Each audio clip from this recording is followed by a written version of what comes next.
Alhamdulillahi Rabbil Alamin. Wassalatu wassalamu ala sayyidil mursalin wa ala alihi wa sahbihi wa man tabi'ahum bi ihsanin ila yaumiddin. Allahumma inna nas'aluka ilman nafi'a wa rizqan thayyiba wa amalan mutaqabbala. Amma ba'd. Tanpa perlu berpanjang muqaddimah ya, kita langsung menuju pembahasannya. Walaupun Anda masih ada aroma jalan, tapi bagaimanapun ini amanat, Anda sudah terlambat sekitar 20 menit. Gak apa-apa kan? Berarti besok-besok bisa lebih lagi, gak apa-apa. Karena emang bukannya anak promosi dagang, karena emang anak ngurus dagangan dan sendiri sama sekali, sehingga benar-benar kelimpungan gitu tadi, jadi harus ngantar barang dulu ya. Dan qadarullah juga jalanan enggak sesuai prediksi anak gitu. Selama ini kan kalau sore Anda biasa di rumah, kajian di rumah, di depan rumah, tapi ternyata jalanan Masya Allah macet. Apalagi zaman ini Masya Allah itu. Ya kayaknya semua bersepakat untuk menghalangi Anda supaya tepat jadwal. Ikhwas sekalian rahimani wa rahimakumullah.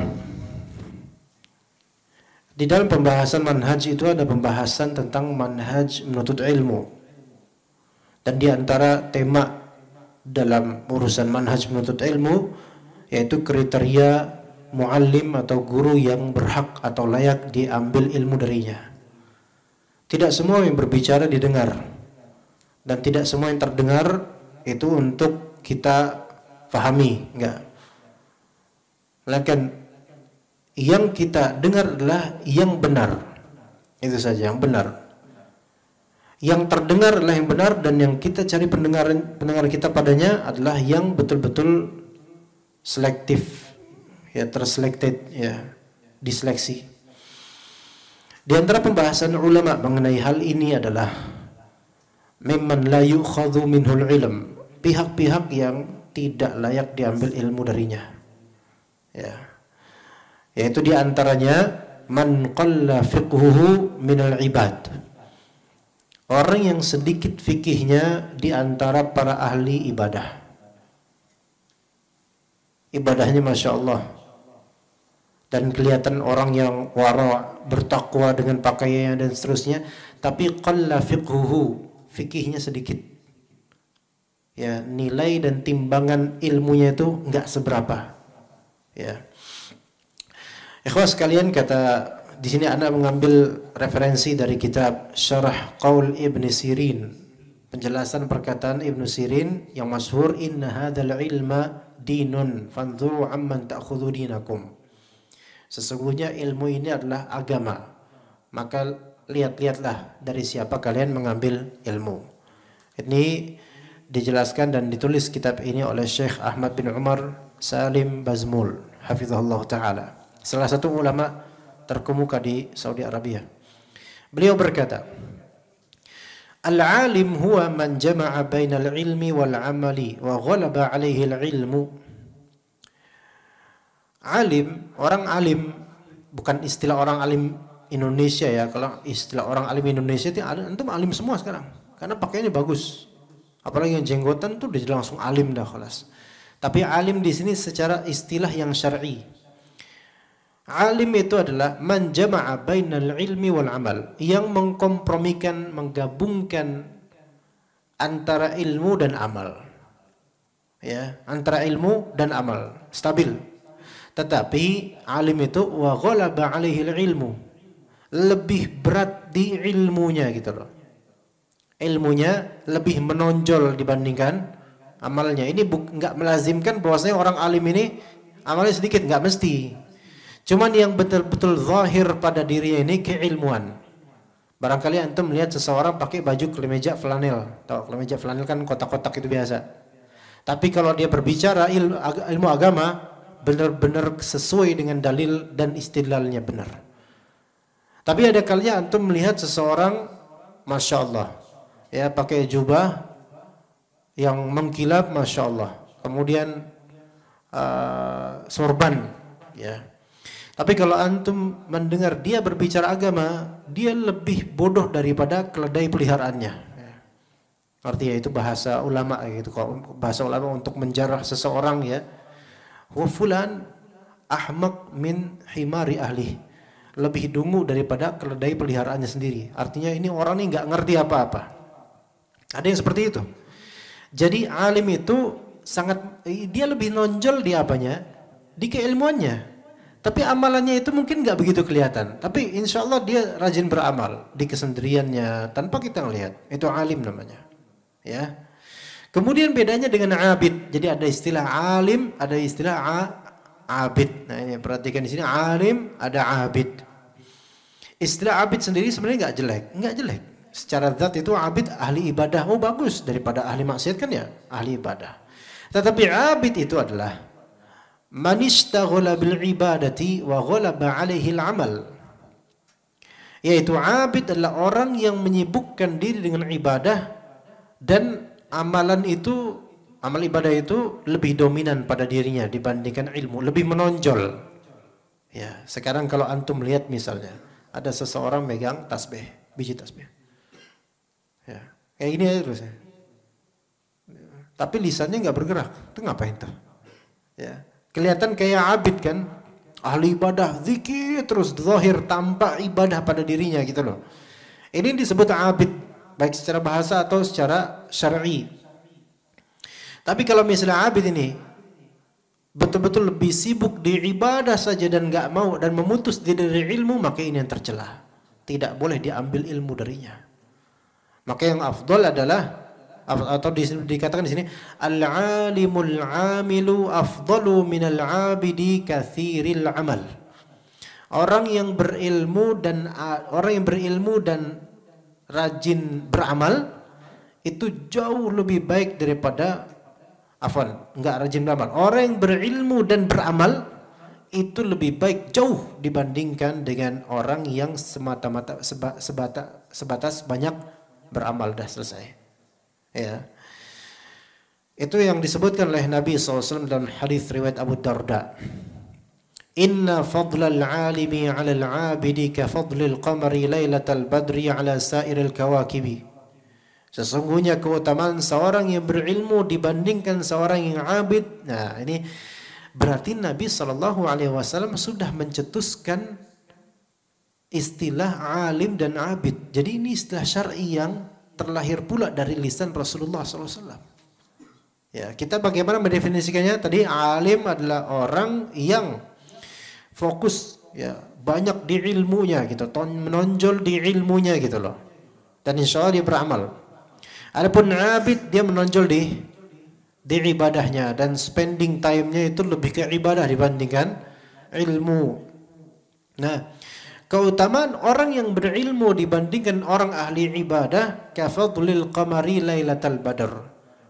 Sebagaimana keutamaan bulan, qamar itu bulan. Lailatal badr malam purnama. Jadi badr itu artinya purnama. Ada di sini namanya badr. Jadi namanya badr itu purnomo. Jawa ini purnomo ya. Ya, jadi kalau misalnya ada yang namanya badr di sini kita panggil Mas Pur. Nah, gitu kan. Purnomo ya. Jadi rembulan purnama itu seperti bulan purnama dibandingkan dengan planet-planet atau bagian dari yang di antariksa sana, yang di langit sana seperti planet atau misalnya bintang ya. Qamar Lailatul Badr, bulan purnama itu afdal. Terasa seperti apa? Bercahaya, lebih terang gitu dibandingkan lainnya. Antum melihat bintang-bintang, kelap-kelip kecil segitu, itu ibarat abid ahli ibadah tuh. Tapi ketika tampak bulan purnama, nah ini tampaklah seorang alim. Sekarang misalnya nih ya, antum pakai pakaian masya Allah, pakaian masya Allah, ya jenggotnya masya Allah lebih besar daripada kepalanya, ya masya Allah, ya orang melihat itu sambil megang tasbih, ya megang tasbih kemudian ada bukhur di sini, ya masya Allah, nih Syekh Arab nih kayaknya, ya kemudian ngobrol tentang agama nggak tertata bingung, akhirnya kemudian datang seseorang, dia orang kantoran pakai kemeja kotak-kotak luar biasa, celana apa ini namanya, celana bukan celana pangsi, celana kerja tuh apa namanya celananya, pokoknya celana panjang lah, atau bahkan pakai celana jeans, kemudian berbicara dan menanggapi pembicaraan dari syekh tersebut yang amburadul, dan dia menunjukkan hujah dan dalil serta istidlal dan perkataan ulama. Ini ibarat yang tadinya bintang itu seolah itu cahayanya luar biasa, tiba-tiba datang si Purnomo, ya kan? Akhirnya apa? Akhirnya kelihatan siapa yang alim, siapa yang semata-mata lebih kelihatan ahli ibadah tok, tapi isi nggak ada. Ya begitu, ikhwas sekalian. Jadi di sini ada dalil, tadi dalil tersebut menunjukkan bahwasanya orang yang berilmu lebih afdol daripada orang yang menonjolkan atau tertonjolkan darinya sisi ibadahnya atau sisi kekhusyuannya. Ya. Kenapa? Karena orang yang rajin beribadah, tampak rajin beribadah, influence-nya itu lebih sedikit dibandingkan dengan, influence positifnya lebih sedikit dibandingkan dengan orang yang berilmu dan bisa mengajar ilmu. Antum akan melihat orang ahli ibadah, dia berbicara tanpa ilmu. Karena nggak ada ilmunya, berbicara tanpa ilmu. Sehingga nggak bisa menginfluence orang kecuali kebodohan dan penyesatan. Dan ini berbahaya, makanya nanti ada beberapa athar yang menunjukkan hal tersebut. Ya, insyaallah taala akan kita bacakan sedikit demi sedikit insyaallah. Maka kata Al-Imam atau Syekh Al-Mubarak Furi, ya di sini beliau penulis kitab Tuhfatul Ahwazi, syarah terhadap Jami' At-Tirmidzi. Fadlul alim, al-alim itu al-ghalibu alaihi al-ilm. Yaitu alim adalah orang yang lebih menonjol di ilmunya, yaitu orang yang yaqumu binasril ilmi ba'da adaihi ma tawajjaha ilaihi minal faradi was sunan muakkadah. Yaitu orang alim adalah orang yang biasa menyebarkan ilmu setelah dia menunaikan ilmu tersebut dari kewajiban maupun yang sunnah muakkadah. Itu orang alim. Ya, kemudian al-abid, al-abid itu al-ghalibu al-ibadah, alaihi ibadah, yaitu yang lebih dominan dan condong tampak dan menonjol darinya ibadahnya. Wa huwa alladhi yasrifu awqatahu an bin nawafil. Ya, yaitu dia orang yang betul-betul banyak melakukan ibadah-ibadah nafilah, yaitu sunnah. Itu orang yang disebut abid. Adapun wali majdzub, tahu wali majdzub antum? Itu wong edan. Ya, wali majdzub itu wong edan. Walaupun kemasannya, kata orang kan kemasannya apa? Kayak orang gila ya. Rambut gimbal nggak jelas ya, sampai mungkin kutu nyamuk kecoa ada di situ mungkin. Kemudian kadang nggak pakai baju kemana-mana, kan itu kan ada diwalikan oleh sebagian masyarakat yang setara gilanya sama dia. Ketahuilah, iya bungkusnya gila, dalamnya lebih gila lagi insyaallah. Iya, karena nggak ada wali Allah Ta'ala itu menjadi gila, nggak ada. Nggak ada wali Allah itu kemudian menjadi gila, kesurupan. Bukan, ini nggak wali Allah itu. Ya, maka yang seperti itu bukan disebut abid, apalagi disebut alim. Itu disebut apa? Majnun. Ya, sepakat insyaallah ya, sepakat. Nah, nggak masuk itu, dia nggak masuk, walaupun dipuja-puja sama sebagian orang. Ya. Kemudian Al Hasan Al Basri mengatakan, al-alimu khairun minaz zahidi fid dunya al-mujtahidi fil ibadah. Orang yang berilmu itu lebih baik daripada orang yang zahid fid dunya, zuhud terhadap dunia dan betul-betul bersungguh dalam ibadah. Orang alim itu lebih baik, lebih afdal. Wa hadza yansuru hikmatallah. Yang alim ini dia akan menyebarkan hikmahnya Allah Subhanahu wa taala, yaitu hukum Allah, ilmu tentang Allah dan seterusnya. Dan orang-orang berilmu di sini fa'in qubilat hamidallah wa in ruddat hamidallah. Orang berilmu kalau penyebaran ilmunya itu diterima oleh orang, dia bilang apa? Alhamdulillah. Kalau ilmunya ditolak sama orang, dia juga bilang apa? Alhamdulillah. Begitu, itu orang berilmu. Kemudian kata Syekh Utsaimin rahimahullah, ya dalam kitab beliau, sebuah kitab dalam ceramah beliau yang berjudul Wasaya wa Tawjihat li Tullabil Ilm, wasiat dan pengarahan untuk para penuntut ilmu. Al-alimu yudhi'u lin-nasi fi ma yata'allaqu bi umuri dinihim wa dunyahum, mithla ma yudhi'u lahumul qamar fil lail. Orang berilmu itu memberikan sinar dan cahaya untuk orang-orang hal yang berkaitan dengan perkara-perkara agama dan dunia mereka. Makanya kadang-kadang sebagian dari ikhwan itu nanya ke ana atau ke dai atau ke orang yang berilmu, dan ana belum cakap untuk berada di barisan orang-orang berilmu, ya. Itu bertanya kepada kita tentang hal-hal duniawi. Ya. Emang berkaitan dengan hukum syar'i, tapi kemudian kadang mencari tips gimana ya caranya, misalnya, gimana ya caranya supaya dagang ana laris? Ya coba nanya ke ustadz, ya. Syukur-syukur kalau saya pedagang ya mungkin bisa lah ngasih tips. Kalau ustadz nggak pernah berdagang gimana caranya? Paling jawabnya tawakal. Nah gitu doang kan paling jawabnya. Kalau antum nyari jawaban tersebut, cari di motivator bisnis tuh baru ketemu. Tapi biasa begitu orang, entah tentang dunia atau agama, ke orang yang berilmu, ilmu agama terutama. Karena emang di situ fitrahnya. Di situ fitrahnya. Karena kalbu manusia itu wi'aun muli'a ilma, yaitu suatu wadah yang dipenuhi oleh ilmu. Ya, dipenuhi oleh ilmu. Sebagaimana binatang di lembah, binatangnya kalau di antara pegunungan ya, bebukitan, mereka binatang akan mencari air di mana? Di lembah. Maka begitu juga secara fitrah manusia akan mencari ilmu pada orang yang berilmu. Biasanya begitu. Kecuali yang tertipu dan terperdaya. Ammal abid, adapun ahli ibadah, fa innama yudhi'u li nafsihi mithlan nujum. Dia hanya bisa menerangi dirinya sebagaimana bintang-bintang. Fan nujum la yudhi'u illa li nafsihi faqat. Bintang-bintang itu tidaklah menerangi kecuali dirinya sendiri doang, dirinya sendiri. Iya, kalau antum lihat ahli ibadah, antum gali ilmu darinya, dia nggak punya apa-apa selain untuk dirinya sendiri. Dia nggak bisa menciptakan ilmu ke orang lain. Kalaupun iya, itu ilmu yang salah karena tidak belajar. Kalau dia ahli ibadah yang tidak punya ilmu, ya.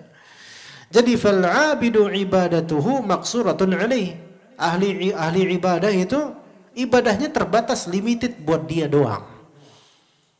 Nah, ketika antum tahu yang seperti ini, kalau antum lihat ahli ibadah nggak punya ilmu, maka apa yang antum cari di dia dari ilmu? Nggak ada. Mungkin share pengalaman, iya, oke. Dan itu pun kadang-kadang nggak antum dapatkan ibrah dan ilmu darinya. Apalagi kalau misalnya ahli ibadah ini menyimpang dari akidah Ahlussunnah wal Jamaah.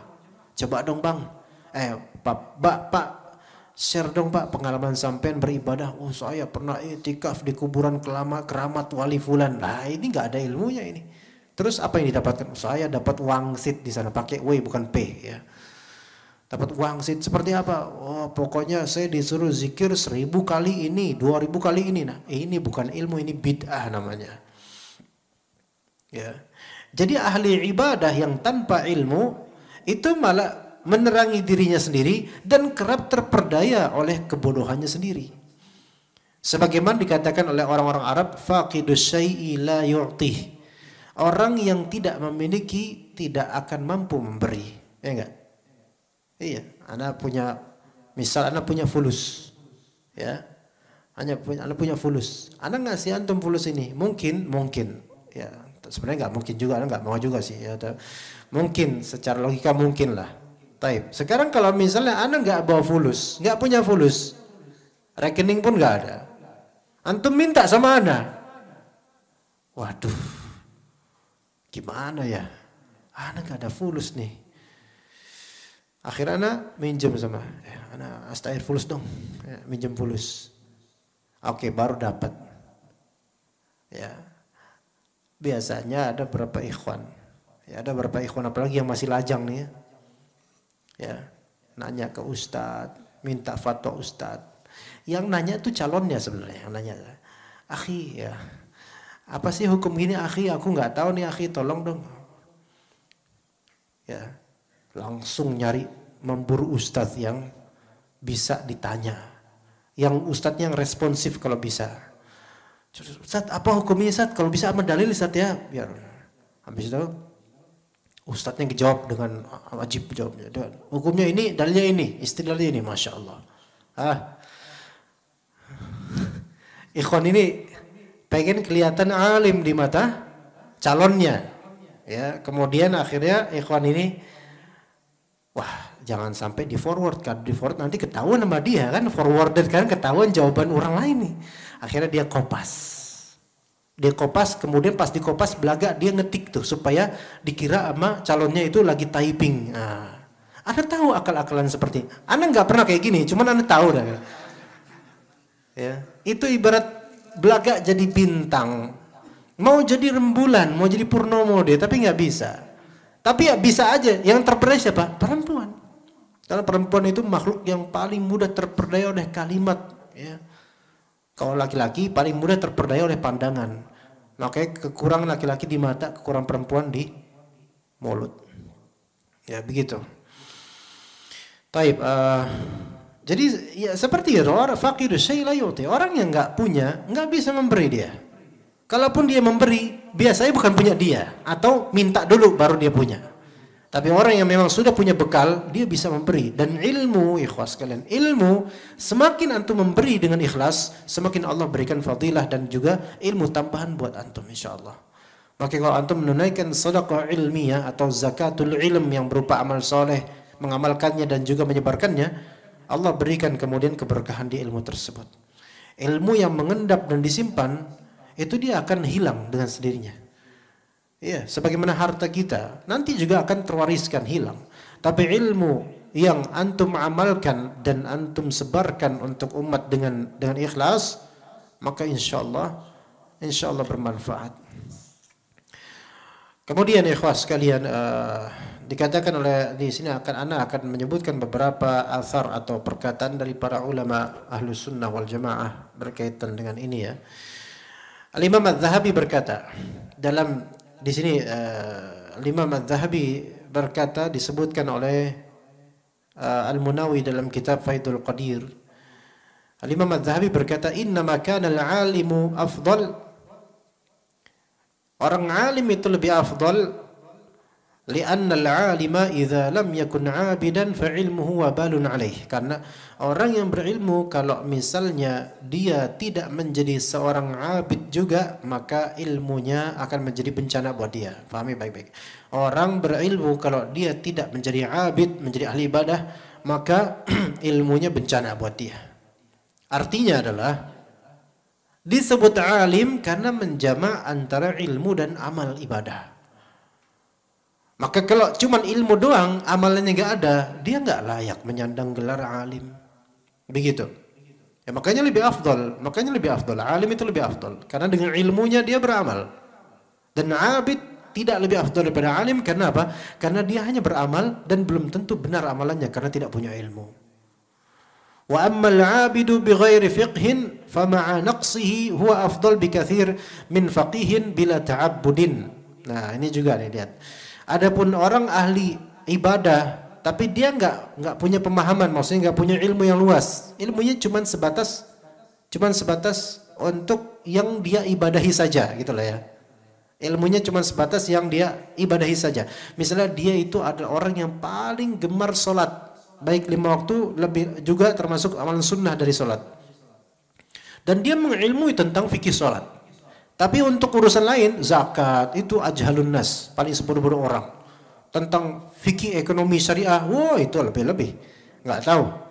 Ya, tapi dia cuma tahu di bidang yang dia suka saja, itu ibadahnya, salatnya. Ini lebih afdol, jauh lebih afdol daripada ahli ilmu tapi nggak pernah mau mengamalkan ilmunya. Begitu. Siapa disebut oleh Az-Zahabi? Yaitu faqih, ahli fiqih bila ta'abbud, tanpa ibadah. Kata Imam Zahabi, contohnya adalah kafaqihin himmatuhu fi syughli birriasah. Seperti ahli fiqih tapi himmahnya, kepentingannya adalah menyibukkan diri di riasah, kepemimpinan. Parlemen kalau bahasa sekarang. Tuh. Jadi kalau misalnya ahli fiqih sudah masuk ke situ, fitnahnya besar dan lebih buruk daripada ahli ibadah yang banyak jahilnya. Dan antum menyaksikan juga di berita-berita, mungkin antum tahu orangnya siapa ya. Jadi kalau orang sudah terkena fitnah riasah, ya fitnah kekuasaan, fitnah jabatan, walaupun dia alim, antum akan melihat ketergelinciran yang luar biasa pada dirinya dan antum berta'awudz minta perlindungan kepada Allah dari hal-hal seperti itu. Ya enggak? Sekarang coba antum nih, ini antum. Nih ikhwan di sini pada ngaji, ini kita bertemu dengan orang-orang mereka pejabat bukan, atau mungkin mereka adalah presiden dari negara lain mungkin. Ada orang kita yang semua yang di sini kan apa? Rakyat jelata kan? Masyarakat marginal kan? Makanya di Bekasi tinggalnya kan? Kan pinggiran. Ya kan? Dekat jalan tol lagi kan ya. Nah, Anda tanya kepada antum bahagia enggak, ikhwan? Hidup antum nih sekarang bahagia enggak? Jawab coba. Yakin. Jangan belagak senyum, ya, yakin. Bahagia ya? Apa sih yang membuat antum bahagia, ikhwan? Antum nggak ada jabatan kan di perusahaan deh, jangan ke negara lu, perusahaan ada jabatan nggak? Nggak ada. Kalau dari nafas-nafasnya kayak nggak ada, nggak ada. Orang biasa lah. Tapi apa yang membuat antum bahagia? Tauhid, iman, amal soleh, ya nggak? Itu kan, khalas. Dan rasa syukur antum kepada Allah atas kenikmatan yang antum diberikan saat ini, gitu kan? Itu yang bahagia. Mana yang lebih kelihatan bahagia, antum atau orang ahli fikih tapi sudah sibuk dengan jabatan dan kepemimpinan dan lupa akan fikihnya, nggak pernah lagi baca Al-Quran, nggak pernah lagi baca kitab lagi. Padahal dulu waktu masih menjadi talibul ilm, orang yang membenamkan kedua matanya di seluruh kitab adalah orang yang waktu jadi talibul ilm, orang yang paling hafal sampai bau-baunya kitab itu hafal. Tapi ketika sudah terkena fitnah riasah, fitnah jabatan, hidupnya berubah, nggak sebahagia dulu lagi, dan kebahagiaannya itu tertambat di apa? Di dunia. Sementara kalau misalnya kita lihat rekan-rekan ini, misalnya dagang atau kerja, ya rugi, Bismillah ya kita jalan aja, sabar aja, bersyukur kepada Allah Taala. Bahagia ini bahagia, ya kata Nabi SAW, makana amruhu kulhu khair, perkaranya orang mukmin itu selalu baik, bahagia. Karena tambatan kebahagiaannya bukan di dunia melainkan mencari ridha Allah Subhanahu wa taala. Itu bahagia banget itu, Masya Allah. Taib. Nah, sekarang kata Ibnul Jauzi rahimahullah taala. Ibnul Jauzi dalam kitab Talbis Iblis, yaitu di antara talbis iblis terhadap orang-orang awam, min talbisihi alaihim taqdimuhum al-mutazahhidina 'ala al-ulama.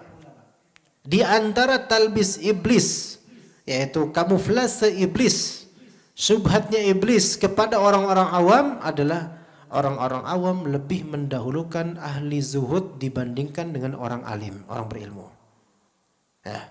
Lebih mempertimbangkan ucapan ahli ibadah, ahli zuhud yang kelihatan zuhud, kelihatan kerutan matanya Masya Allah karena banyak begadang karena sholat, dibandingkan dengan ahli ilmu. Ya. Begitu. Ini di antara fitnah dan juga talbisnya iblis. Kenapa? Karena gini, falamma ra'au jubbata sufin ala ajhalin nas 'azzamuhu khususan idza ta'ta'a ra'sahu wa takhsha'a lahum atau wa takhasha'a lahum. Ketika masyarakat awam melihat jubah suf, jubah terbuat dari kain wol atau kain yang agak kasar dan apa namanya? Protol-protol itu loh, apa?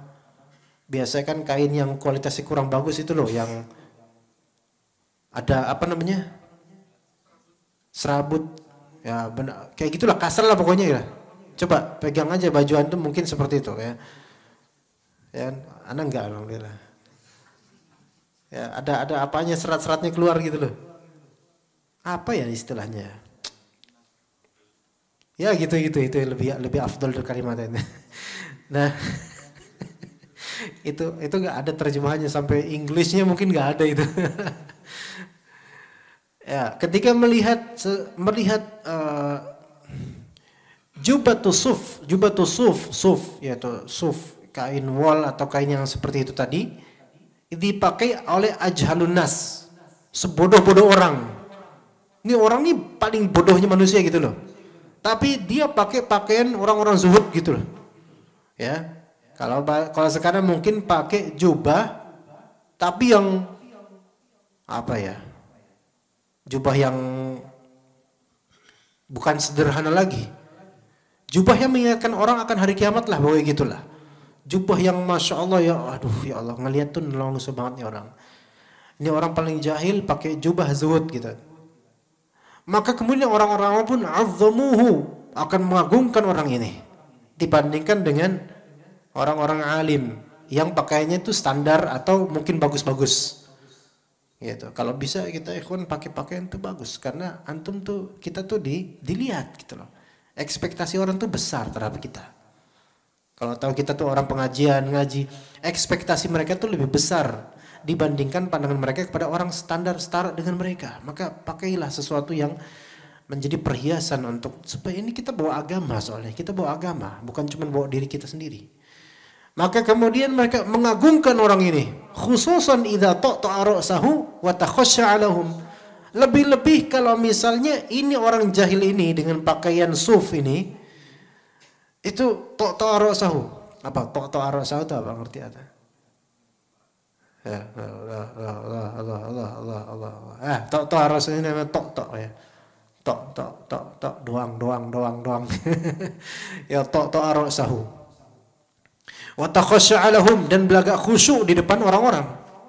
Iya, naudzubillah min zalik. Ini khusyu'un nifaq, belagak khusyuk. Di depan orang-orang kelihatan matanya sayu ya. Tapi kalau udah ngeliat duit, hampir keluar itu dari tempatnya matanya tuh. Oh, Masya Allah. Wa yaquluna aina hadza min fulanil alim. Ya, kemudian orang-orang awam akan membanding-bandingkan antara zuhudnya dia dengan orang alim. Mana orang-orang alim itu? Nih lihat dong, ini orang zuhud nih, baru orang ingat akhirat kan gitu tuh. Ngelihat ustadznya, kalau ustadz yang alimnya ngelihat, tuh lihatnya ustadz pakai mobil mewah, Masya Allah. Ini dong akhirat. Enggak kayak ustadz ahli dunia. Bajunya cakep banget, sarungnya mahal tuh kan, kayak sarung nih, ya. Iya. Apa? Beliau dong, ya. Antum jangan pakai jubah suf juga itu, jangan-jangan. Iya. Mana Ustaz Hasan dibandingkan dengan hadza fulan? Masya Allah, ahlu zuhud, mutasawwif, Masya Allah. Ya, orang-orang bakal kayak gitu. Membanding-bandingkan kemudian. Zaka talibud dunya wa hadza zahid. Tuh ya Ustaz fulan itu talibud dunya. Mereka Ustaz fulan sudah terfitnah dengan dunia. Mobilnya bagus, kendaraannya bagus, pakaiannya bagus. Adapun ini zahid, ahli zuhud. La ya'kulu 'anabah wala rutbah wala yatazawwaj qat. Ya. Ini ana bukan ngarang loh, ini kata Ibnu Jauzi loh ya. Ya. Antum dengar yatazawwaj udah ngerti zuwaj, antum ahlu zuwaj ini antum ya. Ini baru nih zahid nih, tidak memakan anabah atau inabah. Anggur memang simbol buah mewah ya kan. Anggur itu simbol buah mewah. Kalau misalnya korma itu simbol buah karim. Disebut karim, kurma kan? Kurma dari bahasa Arab. Dari akram ismu tafdil muannas jadi kurma. Kayak husna, sufla, kurma. Artinya paling memberi banyak kebaikan. Jadi karim itu artinya paling banyak memberi kebaikan, itu karim artinya. Makanya kurma itu kan benefitnya banyak banget ya dibandingkan buah lainnya. Tapi inab ini buah yang menjadi simbol kemewahan sejak zaman dahulu. Makanya disebut sini. Ini lihat nih Syekh yang zahid ini, ahli zuhud ini tidak memakan buah anggur. Kalau sekarang buah yang mewah apa? Buah apa, ikhwan? Ahsanta ya. Betul. Saking mewahnya itu enggak semua orang bisa menikmatinya. Iya. Iya. Saking mewahnya kalau misalnya melebihi kadarnya jadi ada penyakit kejengkolan ya. Iya, jengkol pete wa akhwatuha ya. Nah itu, enggak makan buah anggur dia, Masya Allah ya. Saking apa? Zuhudnya, enggak nyari dunia. Wala rutubah. Enggak makan kurma rutub. Kan ya di antara afdolnya kurma maksudnya bagus gitu ya, maksudnya paling enaknya kan kurma rutub ya. Iya, apalagi kalau baru keluar dari kulkas. Jam berapa nih? Silama. Bisa nggak digeser sedikit gitu ya? Iya, wala yatazawwaj qat. Nah ini enggak nikah sama sekali nih ahli zuhud nih. Gimana? Anda ketemu bujang nelangsa, pakaiannya itu sederhana, enggak makan makanan mewah, enggak makan kurma yang basah, kemudian tidak menikah. Ini ahli zuhud nih kata kita. Bukan, ini kere. Ini bukan ahli zuhud. Emang ini nasib dia seperti ini. Iya. Orang mengagungkan kemudian jahlan minhum bifadlil alimi ala zahid. Karena orang-orang awam yang seperti ini jahil akan keutamaan, nggak ngerti keutamaan orang berilmu dibandingkan dengan ahli zuhud semata. Ya, lebih mempertimbangkan orang-orang zuhud dibandingkan syariatnya Nabi Muhammad SAW. Lihat orang-orang yang zuhud, padahal waktunya mereka nikah, apalagi di zaman fitnah seperti sekarang itu nikah itu seolah-olah sudah menjadi rukun Islam bagi sebagian orang ini.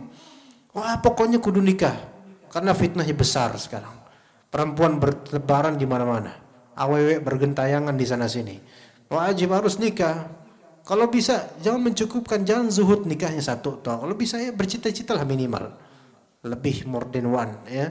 Lebih ya. Nggak bisa di dunia, insya Allah di surga. Semoga Allah Ta'ala mengumpulkan anda dan juga antum di surga ya. Yang selama ini menjerit, merintih karena nggak bisa nambah, insya Allah di surga insya Allah. Ya, ini men's talk ini ya, perbincangan pria ini ya. Kita nggak bebas bicara seperti ini. Yang nggak terima berarti ada sesuatu ya. Baik. Ya, jadi kemudian dalam hadis ya, riwayat sebagian ulama, tapi ini riwayat yang dipertimbangkan ya oleh sebagian ulama tidak begitu sahih. Diriwayatkan Nabi SAW bersabda, "Fadlul ilmi ahabbu ilayya min fadlil ibadah." Keutamaan ilmu itu lebih aku cintai daripada keutamaan ibadah, kata Nabi, tapi ini hadis yang dihikayatkan dhaif ya. Kemudian disebutkan oleh Al-Imam An-Nawawi rahimahullah dalam kitab Al-Majmu' setelah beliau menukil beberapa riwayat dari salaf tentang pengutamaan ilmu dibandingkan banyaknya ibadah, disebutkan oleh beliau rahimahullah di antara bukti bahwasanya berilmu itu lebih afdal dibandingkan memperbanyak ibadah semata, anna naf'al ilmi ya'ummu sahibahu wal muslimin.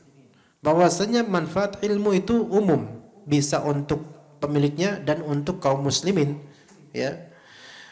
Dan juga ilmu itu musahihun, ilmu itu yang meralat dan membetulkan ibadah dan membenahi ibadah.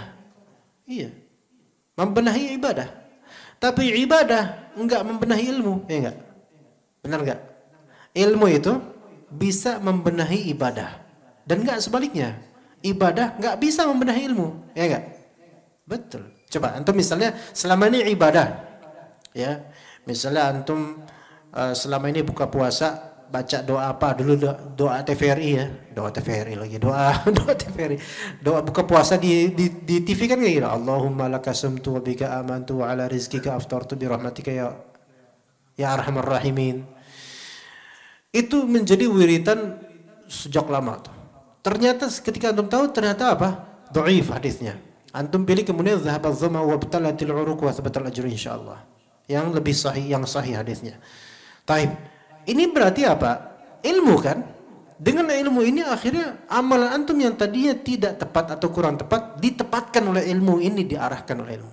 Itulah faedahnya ilmu, mentashih amalan, membenahi amalan, membetulkannya, meralatnya sampai sempurna, itu ilmu. Tapi amalan bisa nggak membenahi ilmu? Nggak bisa. Contoh antum sholat aja terus, nggak pernah nutut ilmu, tiba-tiba dapat ilmu laduni nggak?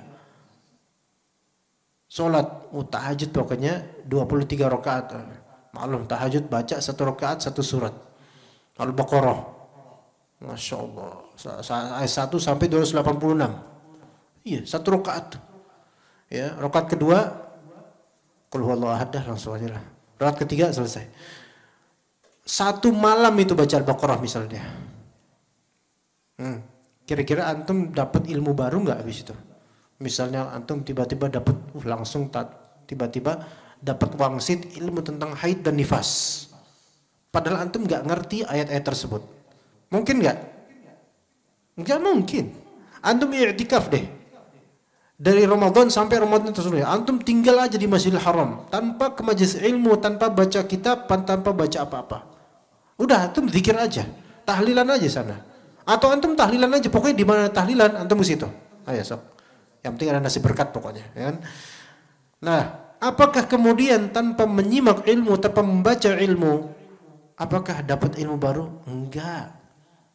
Makanya ilmu dulu, baru kemudian amalan. Ya itu. Kemudian disebut oleh Nabi SAW, al-ulama warathatul anbiya. Para ulama, ahli ilmu adalah pewaris Nabi. Tidak disebut para ahli zuhud, ahli ibadah sebagai pewaris Nabi. Enggak. Pewaris Nabi adalah ulama. Nah ini, ya beda. Kemudian ilmu itu tabqa faidatuhu wa atharuhu ba'da sahibih. Ilmu itu bisa menjadi usia kedua setelah wafatnya kita, ikhwan. Betul enggak? Iya. Ya itu dia baka faedahnya itu. Faedahnya mengekal setelah wafatnya kita. Kalau antum ajarkan. Kalau ilmu antum pendem terus nggak dizakatin ya nggak bagus juga. Tapi antum ajarkan. Itu menjadi usia kedua. Jadi apa yang kita lisankan sekarang nih, ini adalah umur kedua anak nih. Kalau anak wafat, anak nggak tahu kapan wafat. Ya semoga antum kemudian akan ingat apa yang kita sampaikan. Bahkan sekarang ada kopinya, yaitu berupa video streaming. Masya Allah sekarang lebih mudah ilmu. Tapi coba kalau antum kemudian beramal untuk antum sendiri. Setelah antum wafat, kira-kira amal antum gitu, antum sholat gitu, kemudian akan menerus gak? Putus amalan, putus pahalanya. Iya. Atau antum beramal, antum misalnya sholat. Antum sholat tahajud tapi live streaming. Kayaknya bagus antum. Sholat tahajud live streaming. Orang lihat dari samping.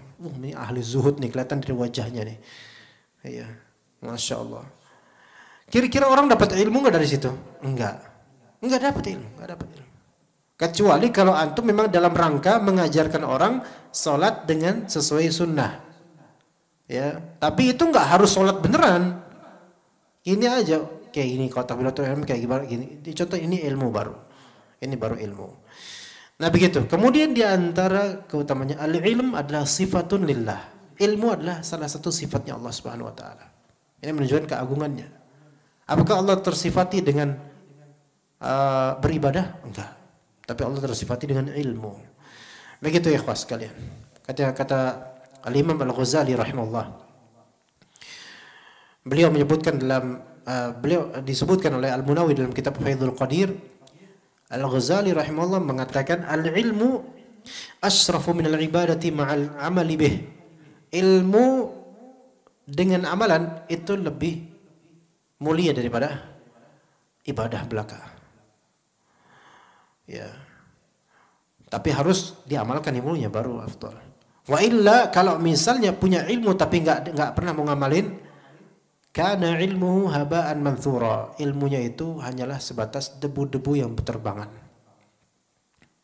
Kenapa ilmu lebih afdal? Kata Imam Ghazali, idzil ilmu bimanzilatis syajarah. Karena ilmu itu semanzilah, sederajat, senilai, value-nya seperti syajarah pohon. Ya kan? Wal ibadatu bimanzilatis thamarah. Adapun ibadah itu value-nya sama dengan buahnya. Ya enggak? Fasyarafu lisyajarati likaunihal aslu. Ya, atau likaunihal asla. Kemuliaan tersifati atau pohon tersifati dengan mulia, bagus. Itu karena memang pohon sebagai asalnya. Lakinnal intifa'u bithamariha, tapi memanfaatkan pohon itu dengan apa? Buahnya. Coba duluan mana? Pohon atau buah? Ayo sok, bingung. Ayo. Ini kayak ngomong telur sama ayam. Ayo, duluan mana? Pohon apa buah? Ayo. Lah pohon mana bisa jadi pohon kalau ada buah? Ayo debat, silakan. Biji duluan, enggak ada opsi. Pokoknya buah atau pohon. Oke, biar simpel daripada gontok-gontokan pohon duluan kan. Antum nyari buah, tapi nggak pernah ada pohonnya, nggak bisa, ya kan? Harus ada pohonnya dulu. Makanya kata mereka, buah tidak jatuh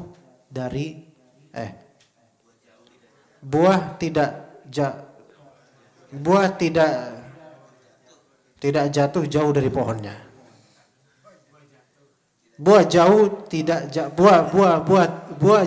tidak jauh dari pohonnya, ya sahih. Iya. Buah, enggak usah diulang ya, pokoknya gitu ya. Ribet ya. Nah, seperti itu ikhwan. Jadi kalau antum mau melihat samarah dari ilmu antum, lihatlah amal antum seberapa. Tapi kalau antum tidak melihat adanya amal, berarti ilmu antum tidak berbuah di sini. Kalau misalnya seseorang ahli ibadah tanpa ilmu sebelumnya, maka sebenarnya ini buah apaan gitu loh. Ngerti ya? Coba antum suatu ketika lagi jalan, antum melihat buah yang buah apa? Buah ada buah itu apa ya? Anak dulu ada pohon. Jadi buahnya kayak segede gini, gede-gede segini nih. Terus ada bolong-bolongnya. Kalau biasanya benyek tuh, kalau misalnya kita giniin benyek tuh. Warnanya tuh kayak agak bukan putih, kayak apa sih ya nama buahnya? Enggak enak sih. Hah? Pace dah. Mengkudu. Coba anda search di Google. Mengkudu namanya. Anda mau memastikan dulu bentar. Kita gunakan internet dulu biar Anda selamat ya. Mengkudu ya. Betulkah mengkudu? Ah benar mengkudu, sahih. Iya benar, Pakcik juga namanya. Pakcik, makcik gitu ya. Pakcik, makcik gitu. Malaysia dong. Nama lain untuk tanaman ini noni, nono, nonu, ung coikan dan aceh. Tadi ada yang bilang aceh tadi? Pace. Pace. Kalau aceh kan rambutan kan? Aceh. Nah, mengkudu. Nah, tiba-tiba antum lagi jalan, ada buah mengkudu, antum mencelup. Mengkudu. Antum cari pohonnya nggak ada. Loh, ini pohon bambu, nangka. Antum cari itu nggak ada mengkudu.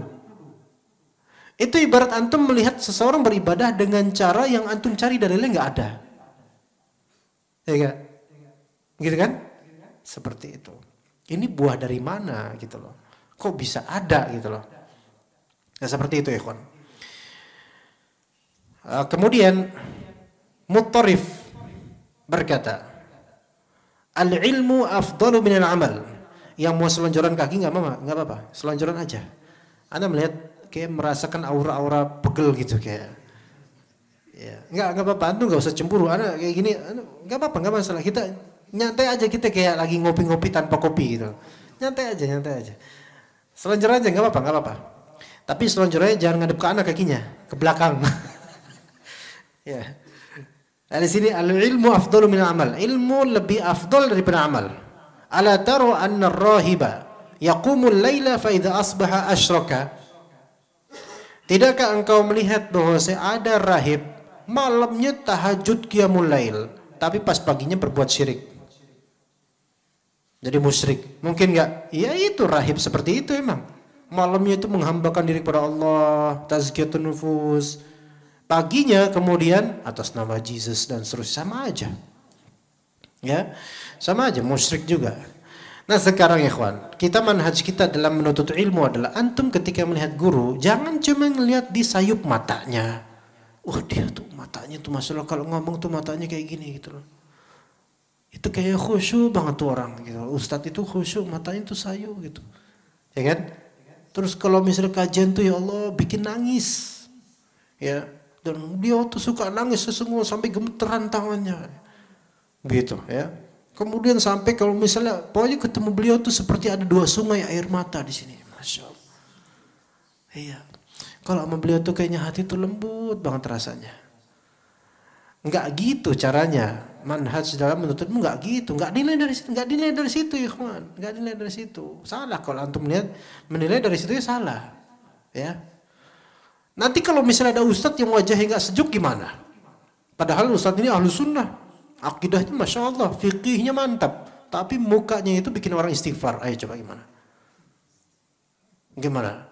Anu nggak mau ustadz fulan. Ustadz fulan kayak jahidah, lihatlah mukanya aja berantakan seperti itu, kan nggak mau ikutan.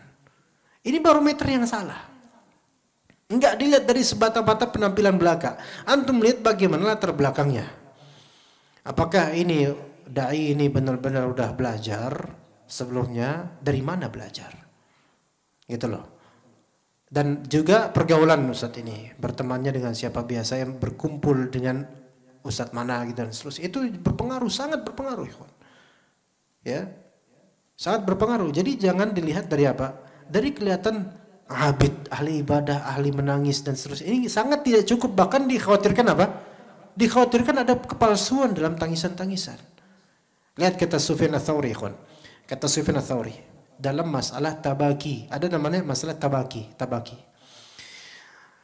Tambahin mar jadi martabaki ini. Begitulah kalau mau buka puasa udah kayak gini dan pikirannya ya. Tabaki itu artinya mempernangis diri gitu loh, apa ya? Enggak bukan histeris, bukan. Enggak. Jadi dalam hadis yang memang didhaifkan sebagian ulama bahwasanya ketika engkau membaca Al-Qur'an menangislah. Fa illam tastati' fatabaka. Kalau kamu enggak bisa menangis saat baca Quran, maka pura-puralah menangis gitu loh. Nah, ini namanya tabaki. Pernah dengar enggak hadis ini? Ini didhaifkan sebagian ulama. Ya, tapi sebagian ulama memperbolehkan melakukan hal tersebut selama tidak riya. Tapi gini, jadi tabaki itu adalah bukan nangis sesungguhnya. Jadi apa ya? Kayak misalnya baca Quran, Qul a'udzu birabbin nas. Nah, kerasa nggak? Antum malah ketawa, antum mau nangis malah ketawa. Ini kan ngece namanya. Nah, jadi ini tabaki ini, ya, tabaki ya, kayak gitu tabaki. Tabaki ini ada yang benar, ada yang salah gitu loh. Nah, kata Sufyan Ats-Tsauri, at-tabaki asratun atau asyarah. Tabaki itu ada 10 model. Ya, ada 10 nilai. Ya. Wahidun lillahi wa tis'atun li ghairihi. Namanya pura-pura nangis. Itu cuman 1% atau bukan, cuman 1 dari 10, cuman 1 doang yang ikhlas untuk Allah, 9-nya itu riya, bukan untuk Allah Ta'ala. Ya gitu ya. Jadi jangan terperdaya dengan semata-mata ada dai yang rajin nangis di mimbar. Jangan terperdaya itu. Baik yang rajin nangis, baik yang rajin orasi dan seterusnya. Tapi bukan dilihat dari situ kesalehan seseorang. Bahkan dikhawatirkan hal-hal tersebut adalah kepalsuan. Kata Sufyan Ats-Tsauri seperti itu. Jadi tabaki asyarah. Pura-pura nangis itu ada 10 poin, 10 ponten gitu loh. Ya. Satunya hanya untuk Allah, sisanya 9 untuk manusia, untuk makhluk. Artinya mayoritas dari yang biasa pura-pura nangis itu riya. Mafhumnya dari pemahaman dari perkataannya Sufyan Ats-Tsauri. Maka ketemuan kata Sufyan Ats-Tsauri, kalau dengan maknanya, kalau seseorang di antara kita nih bisa menangis yang satu itu untuk Allah itu setahun sekali, itu sudah cukup banyak. Paham nggak perkataan beliau nih? Ini kalimatnya masya Allah loh. Kalau paham baik-baik. Ana ulangi ya. Tabaki pura-pura nangis itu 10 poin. Berapa untuk Allah? 1 tok. Sisanya untuk selain Allah. Artinya sisa ini syirik, riya, ya, dan semisalnya. Ya. Nah, kemudian kalau di antara kita nih ada yang bisa nangis betul-betul lillahi ta'ala. Poinnya persis lillahi ta'ala, betul lillahi ta'ala. Dalam setahun 1 kali, itu berarti antum sudah sangat banyak nangis. Ngerti di sini, kawan? Ini Sufyan Ats-Tsauri loh, alim zahid. Sufyan Ats-Tsauri loh. Sufyan Ats-Tsauri ini ulama salaf di antara ulama-ulama ahli hadis yang beliau menjamak antara agama dan dunia. Beliau itu sampai berdagang dan cari penghasilan untuk membiayai sebagian dari tulabul ilm. Maksud beliau ahli zuhud ya kawan. Tapi beliau berusaha betul-betul nyari penghasilan dengan dagangnya. Ya. Ya, begitu. Sebagian salaf kita seperti itu, ikhwan. Tetap mereka walaupun berilmu tinggi, masya Allah, tapi mereka mencari nafkah. Nah, kemudian kata beliau tadi, sekali saja dalam setahun antum bisa nangis karena Allah, itu sudah berarti udah banyak antum nangis karena Allah. Karena saking apa? Saking sulitnya, saking jarangnya kita itu bisa ikhlas dalam tangisan kita, apalagi di hadapan publik. Karena mungkin saja kita menangis, apa ya, bahasa Inggrisnya itu thrilled by sensation itu. Thrilled apa ya? Thrilled itu terpantik dengan sensasi gitu loh. Terpantik dengan nuansa belaka gitu loh, paham nggak? Ibaratnya antum kalau misalnya lagi sholat tarawih ini nanti insya Allah ya. Ini imamnya Masya Allah bacaannya itu betul-betul bukan mengetok hati lagi. Udah menggedor sampai dobrak-dobraknya gitu. Antum pecah kemudian. Tapi antum nggak paham sama sekali arti dari ayat itu. Cuman karena nadanya aja. Nadanya itu aduh, cengkoknya itu Masya Allah itu. Cengkoknya itu meliuk. Liukannya itu bikin aduh. Nggak tahan. Ya, langsung terdorong nangis kemudian. Mulai Haji, ya itu flu itu nangis. Ya. Nangis, ya. Tapi ini nangis karena apa? Karena nuansa. Bukan nangis karena tadabbur namanya kata para ulama. Bukan tadabbur. Tadabbur itu merupakan ilmu. Ini nangis karena ta'atsur namanya. Ta'atsur itu beda sama tadabbur, Pak. Kalau misalnya sampean itu terharu karena cengkoknya tok, ini namanya ta'atsur, terefekkan, apa namanya, terinfluence gitu loh oleh irama dan nada ya. Tapi bukan nada dan dakwah ya, bukan ya. Nah, adapun kalau misalnya antum tadabbur, boleh jadi nadanya itu flat. Alhamdulillahirabbil alamin arrahmanir rahim. Bagi orang awam ini ngaji apa baca apa gitu. Tapi antum paham makna dari ayat ini, gemeter antum. Ya, ini tadabbur, efek dari tadabbur. Beda ya, beda. Nah, jadi kalau misalnya kita melihat kekhusyuan yang Masya Allah di sebagian da'i, ketahuilah jangan jadikan itu standar untuk kebenaran. Ya, oh, saya mau berguru sama dia. Kenapa? Karena air matanya itu murah. Gitu. Ya, akhi, kalau misalnya air mata itu untuk Allah pasti mahal. Kalau air mata ini untuk Allah, kalau memang air mata antum untuk Allah, antum akan mengirit-iritnya dalam kesendirian. Untuk kesendirian, bukan antum akan mengirit-iritnya untuk kesendirian. Di keramaian antum irit, jangan sampai saya nangis. Jangan sampai jangan sampai saya nangis. Ya kalau misalnya nangis juga nggak tahan ya udahlah. Tapi jangan sampai saya nangis di depan manusia karena Allah. Tapi antum mengobral air mata antum ketika berdoa dengan Allah saja. Gitu. Itu yang benar seperti itu ya kawan. Dan salaf kita seperti itu. Makanya sebagian dari sahabat kayak Abdullah bin Mas'ud pernah ngelihat ada seseorang tuh di masjid. Dia entah bacakan atau zikir, dia nangis sesungguhkan kata Ibnu Mas'ud. Ya la hadza, duhai ini. Kenapa enggak kau lakukan di rumahmu saja? Pernah dengar enggak asar seperti ini, kawan? Belum pernah dengar. Jadi ada seseorang nangis sesungguhkan di masjid, di keramaian gitu. Ibnu Mas'ud bilang, ya la hadza. Duhai hal yang seperti ini. Kenapa enggak engkau lakukan hal yang seperti di rumahmu? Kenapa harus di keramaian? Tuh lihat salaf mereka berusaha menjaga air mata, membendung air mata mereka tidak keluar di hadapan mata manusia.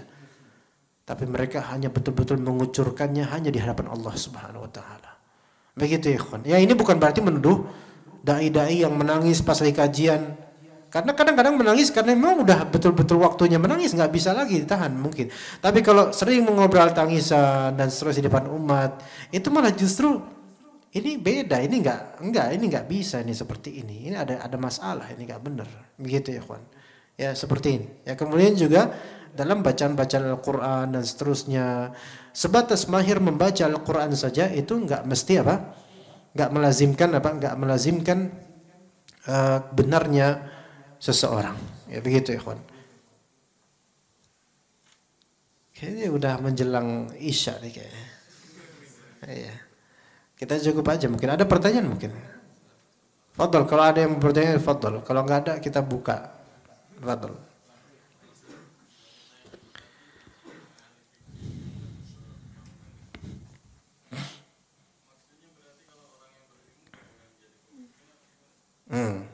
Taib.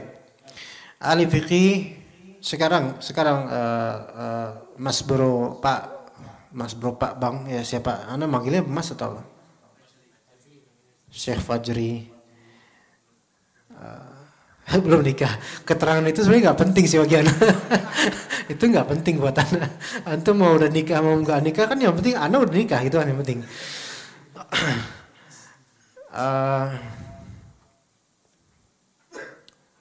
Kalau kita melihat apa yang ada pada sekarang ya, sekarang orang itu berlomba-lomba untuk mencari kepemimpinan atau enggak, ikhwan? Yang masuk pasti berlomba-lomba. Dan itu yang disabdakan oleh Nabi sallallahu alaihi wasallam. Siapa yang mencarinya, dia akan dirugi di dunia, dia menyesal, di akhirat akan menjadi penyesalan. Karena tidak sesuai dengan alurnya Islam, bahwasanya kepemimpinan itu bukan untuk dicari. Sementara orang ini mencari. Dan pasti alasannya pasti apa? Untuk membenahi. Mesti gitu. Dan yang antum dapatkan selalu ahli fikih yang mencari itu mesti terjerumus, terwarnai dan tidak bisa mewarnai. Itu sudah kita apa perlu kita runut dari zaman kapan? Selalu begitu tracknya. Selalu begitu. Lalu sampai kapan kemudian kalau misalnya nanti negara kita dipimpin oleh orang-orang jahil dan seterusnya. Akhirnya antum kalau misalnya mau masuk, misalnya seahli fikih apapun antum akan merasa takut dan wara', hati-hati betul-betul untuk bisa masuk ke dalam sana. Itu ibaratnya masuk ke sebuah sarang, semuanya isinya lebah hutan. Ya. Antum nggak cukup balsem untuk anti lebah. Antum mau masuk kena sendiri, antum kena, yakin kena. Nggak bisa mewarnai untuk saat ini ya, nggak bisa mewarnai. Lalu gimana caranya supaya kita betul-betul insya Allah dapat penjaminan dari Allah Subhanahu Wa Taala supaya dapat penguasa yang betul-betul sesuai syariat Allah Subhanahu Wa Taala? Ada jawabannya di surat As-Sajdah di halaman ketiga dari surat As-Sajdah, sebelah kanan atas tapi agak bawah dikit. Ya, ada Anda bacakan ya. Anda bacakan Syekh siapa Fajri. Apakah ahli fikih ya boleh ke sana? Ini Anda bacakan dulu. Alhamdulillah dhaba dhama'u wa btalatil uruq wa thabatul anjir insyaallah. Ini sedikit aja ya, bentar. Ini ada buka puasa nggak sebenarnya kita nih? Kok nggak kelihatan? Nggak. Oh di luar. Ya. Itulah kejahilan, itulah bukti kejahilan. Karena nggak tahu seperti itu, ya kan? Ya. Kemudian walaqad ataina Musa al-kitaba fala takum fi miryatin min liqa'ihi wa ja'alnahu hudan li bani Israil. Kami telah mendatangkan kepada Nabi Musa Alkitab, Taurat, Alkitab. Agama, Alkitab. Fala takum fi miryatin min liqa'ih. Maka Muhammad, engkau jangan ragu-ragu untuk menerima Alkitab, yaitu Al-Quran. Wa ja'alnahu hudan li bani Israil. Kami jadikan Alkitab yaitu Taurat sebagai petunjuk untuk Bani Israel. Wa ja'alna minhum a'immatan yahduna bi amrina lamma sabaru wa kanu bi ayatina yuqinun. Dan kami jadikan dari mereka, minhum, dari rakyat Bani Israel, kami jadikan para imam, para pemimpin, penguasa yang mereka memakai syariat kami. Tapi itu kapan? Ketika mereka satu, sabar dan yakin. Nah, itu kunci sekarang. Sabar dan yakin dulu. Ahli fikih hendaknya mengayomi umat sekarang untuk sabar dan yakin janji Allah. Tanpa harus ikut ke sana. Beneran. Iya. Ini beneran azan ini. Ya khalas, kita cukup sampai sini. Wassallallahu ala nabiyina Muhammad wa ala alihi wa sahbihi ajma'in. Subhanakallahumma bihamdika asyhadu an la ilaha illa anta astaghfiruka wa atubu ilaik. Wassalamualaikum warahmatullahi wabarakatuh.